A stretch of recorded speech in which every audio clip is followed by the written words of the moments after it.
కృష్ణ వినవారాధమదిలో ఎంత కలవరమో, కళ్ళల్లో కాంతుల సిరులు, గుండెల్లో నీకై మరులు.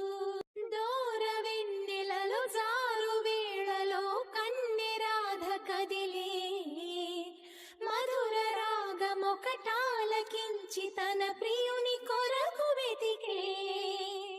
వేణు మాధవుని కానలేని చెలి మనసు మూగబోయే.